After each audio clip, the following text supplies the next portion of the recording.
لحظه تفریح. در همه پولیس های میهن من عشق می روید، محبت می شکوفد. در همه پولیس های میهن من خنده می کارند مردم، خنده می کارند خنده. لحظه تفریح. حجب و متایبه، طنز و لطفای نمکین و تند و ذوق، بخش شوخی و خوشگویی از خانه ایجاد شاعری شیرین کلام اشور سفر در لحظه تفریح از رادیوی فرهنگ با هنرمند خلقی تاجیکستان نصرالدین نوریدین. صورتگیری. باره با کلاب رفته از پدرم خواهش کردم که صورت گیرد. گفتن که با قریبی جشن 60 سالگیتان است و هر زمان در روزنامه و مجله دوشنبه صورتتان لازم می شود. راضی شدند و هر دو صورتگیرخانه رفتیم. از پشت در صورتگیری را تماشا میکردم.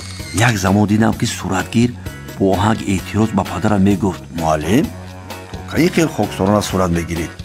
راست ایستاده گویا برای پاسپورت میگرفته باشید. کمی با بالا نگاه کرده خیال شاعرانه کنید آخر. پدرم چیزی نگفتند و موقع نشستشان را دیگر کردند. با بالا نگریستند. خواست دل صورتگیر با خیال شاعرانه رفته.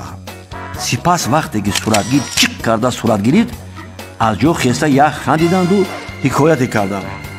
سالهای 60 4 مصرع شعرم در مجله تاجیکستان با صورتم چاپ شد. عیناً همین خیل با بالا می نگریستم در صورت. استاد ولیزاده مجله دیدند و با جای تبریک چنین گفتند: اشور بای تو که بسیار بر وقت شخت گرفتی. لحظه تفریح. در همه پولیس های میهن من عشق می روید، محبت می شکوفد. در همه پولیس های میهن من خنده می کارند مردم، خنده می کارند خنده. لحظه تفریح.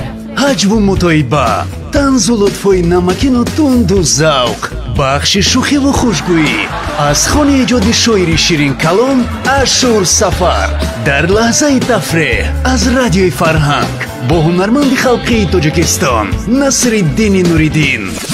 لحظه تفریح. در تهیه بخش سهم گذاشتند کارگردان عبدالمومن رحمتاللهیف، محرر لطفیه قربانова.